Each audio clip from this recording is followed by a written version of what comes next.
દક્ષિણ ગુજરાતમાં આજે પાસપોર્ટ ઓફિસને બોમ્બથી ઉડાવી દેવાની ધમકી મળતા ખળભળાટ મચી ગયો છે. વલસાડ પાસપોર્ટ ઓફિસને તાત્કાલિક ખાલી કરાવી સુરક્ષા એજન્સીઓએ મોરચો સંભાળી લીધો છે. બોમ્બની ધમકીથી ફફડાટ વલસાડ પાસપોર્ટ ઓફિસ ખાલી કરાવાઈ સુરક્ષા એજન્સીઓ દોડતી થઈ. દક્ષિણ ગુજરાતમાં આજે પાસપોર્ટ ઓફિસોને નિશાન બનાવવાની ધમકી મળતા ભારે અફરાતફરીનો માહોલ સર્જાયો હતો. સુરત સ્થિત મુખ્ય પાસપોર્ટ ઓફિસને મળેલા એક અજ્ઞાત ઈમેલ બાદ વલસાડની પાસપોર્ટ ઓફિસને તાત્કાલિક અસરથી ખાલી કરી દેવામાં આવી હતી.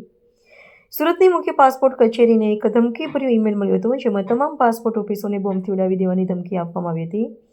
આ માહિતી મળતા જ વલસાડ વહીવટીતંત્ર અને પોલીસ વિભાગ એક્શન મોડમાં આવી ગયું હતું. સાવચેતીના ભાગરૂપે વલસાડ પાસપોર્ટ ઓફિસમાં હાજર તમામ કર્મચારીઓ અને અરજદારોને તાત્કાલિક બહાર કાઢી ઓફિસ ખાલી કરવામાં આવી હતી. ધમકીની ગંભીરતાને જોતા સમગ્ર વિસ્તારને પોલીસ દ્વારા કોર્ડન કરી લેવામાં આવ્યો છે. ઘટના સ્થળે અત્યારે નીચે મુજબની ટુકડીઓ તપાસમાં જોડાઈ છે. લોકલ ક્રાઇમ બ્રાન્ચ, શેલ ઓપરેશન ગ્રુપ, સ્થાનિક પોલીસ અને ડોગ સ્કોડ સુરત મુખ્ય ઓફિસને ઈમેલ દ્વારા ધમકી મળી હતી કે પાસપોર્ટ ઓફિસોને ઉડાવી દેવામાં આવશે.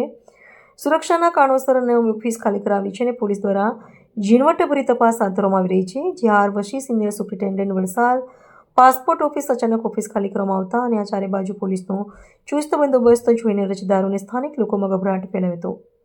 હાલમાં ઈમેલ ક્યાંથી આવ્યો અને કોને મોકલ્યો તે દિશામાં સાયબર ક્રાઇમ અને પોલીસ દ્વારા તપાસ તેજ કરવામાં આવી છે. સુરત એટલે કે પાસપોર્ટ ઓફિસ સુરત તરફથી એક મેલ આવ્યો છે, જેની અંદર સુરતના પાસપોર્ટ ઓફિસને એવો કંઈક ગ્રાહિત વ્યક્તિ દ્વારા મેલ કરવામાં આવેલ છે કે દરેક દેશની દરેક પાસપોર્ટ ઓફિસોમાં આજરોજ કોઈક બોમ્બ મૂકીને એને ઉડાડી દેવાનું કાવતરું કર્યું હોય એવો કોઈક મેલ એમની પાસે આવેલ છે. જે મેલ દ્વારા અમને આ જાણ કરી છે, જેથી અમે તાકીદના પગલા રૂપે વલસાડ પાસપોર્ટ ઓફિસ અને નવસારી પાસપોર્ટ ઓફિસ બંનેને અત્યારે વેકેટ કરાવી છે અને અમારા કલેક્ટર સાહેબને, ડીએસપી સાહેબને, ફાયર બ્રિગેડ શ્રીને વગેરેને અમે જાણ કરી છે કે અને જેઓ ત્વરિત પગલાં લઈ હાલમાં આવી રહ્યા છે અને એનું મોનિટરિંગ કરશે, એનું ચેકિંગ કરશે અને એમના એક સચોટ અહેવાલ બાદ અમે અમારી ઓફિસની આગળની કાર્યવાહી કરી શકીશું. સુરત આરપીઓ ઓફિસમાં આ મેલ આવેલો છે, જેઓએ અમને ફોરવર્ડ કર્યો છે અને તાકીદના પગલા રૂપે પાસપોર્ટ ઓફિસને બંધ કરવાનું અમને કહેવામાં આવ્યું છે. J Vashi senior superintendent post office Valsad.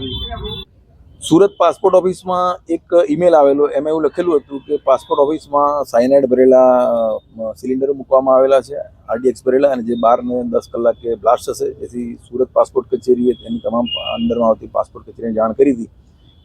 આ બાબતે તમામે ખાતરી કરી લઈ. જેથી વલસાડ પાસપોર્ટ કચેરીમાં પણ આ બાબતે ફોન આવતા તકેદારીના ભાગરૂપે એમાં પણ કંઈ હોય નહીં એ બાબતે હાલમાં તપાસ ચાલુ છે અને BDS ટીમને બોલાવડાવીને એમાં પણ કંઈ શંકાસ્પદ છે કે નહીં એ બાબતે જરૂરી તકેદારી રાખી આજુબાજુનું પરિસર અને બધું ખાલી કરવામાં આવી રહ્યું છે. અને આજુબાજુ જે બિલ્ડિંગો આવેલા છે, એ સરકારી બિલ્ડિંગો છે, એમાં તકેદારીના ભાગરૂપે કંઈ શંકાસ્પદ વસ્તુ મળી આવે કે ન મળી આવે એ બાબતે અત્યારે ખાતરી કરવામાં આવી રહી છે. અને BDS ટીમ આવશે એટલે આખું કેમ્પસ ચેક કરીને પછી આગળની કાર્યવાહી કરવામાં આવશે.